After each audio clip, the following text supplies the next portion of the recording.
Hey, what's going on, y'all? So yesterday I went to check out The End of Oak Street, starring Ewan McGregor and Anne Hathaway. And this movie definitely takes you on a fun little ride into the past, and I'm looking forward to letting you guys a bit more about it.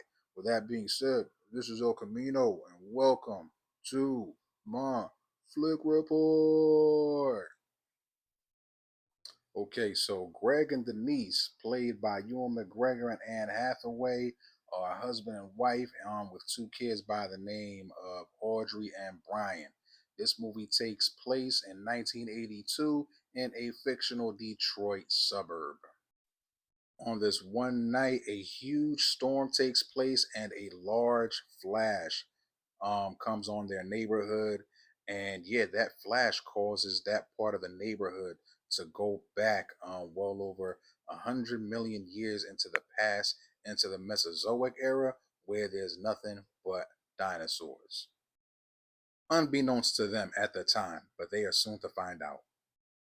Here are just a couple of clips from the movie that was shared also in the trailer, so this really isn't spoilers. Here you'll see this Tyrannosaurus Rex. It doesn't look like it, but this Tyrannosaurus Rex actually has some feathers and some fur on it, chasing Brian and Audrey down the street. And this photo right here, also shown in the trailer, shows I guess this would be like a velociraptor, again with feathers and fur, eating up one of the neighbors. And in this photo right here, this is pretty much an aerial view of the part of Oak Street that was transported back in time. So the premise of this movie is basically the family trying to figure out a way to get back to their present day, which in this movie is in 1982. Now, while this was a fun movie to watch, I will say this: the writer and the director, they were definitely influenced by Steven Spielberg. No ifs, ands, or buts about it.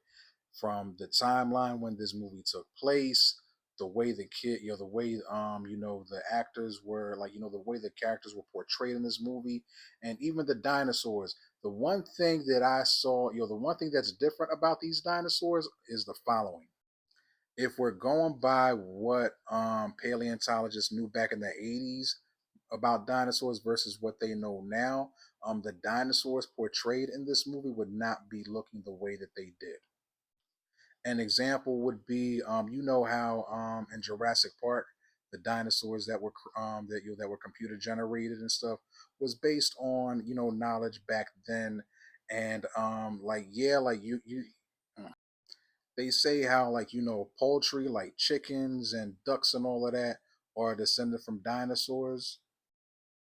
Well, in Jurassic Park, you didn't see feathers on them.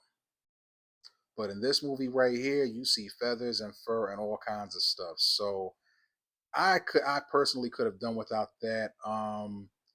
That definitely made the dinosaurs look weird to me.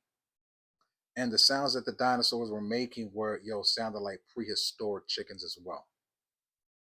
They did poke fun at a couple of things in this movie, but I'm not going to tell you guys about it. That's something that I want you guys to take a look at for yourselves.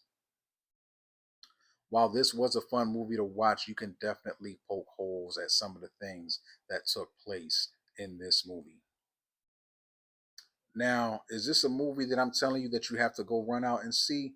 Absolutely not. I will say this, keep your expectations at a low to medium expectancy if you do go see this movie. Just go in there with an empty slate or whatever. You'll enjoy it a lot more. With that being said, El Camino rates this movie The End of Oak Street, a Tembleque. While it's not a bad movie, I can tell you right now, this movie's not gonna be for everybody. When it does come to streaming though, definitely sit down, grab your popcorn, and give it a look see, man. I don't think you'll be disappointed when it comes to that. All right, you all have a great night and God bless. Peace.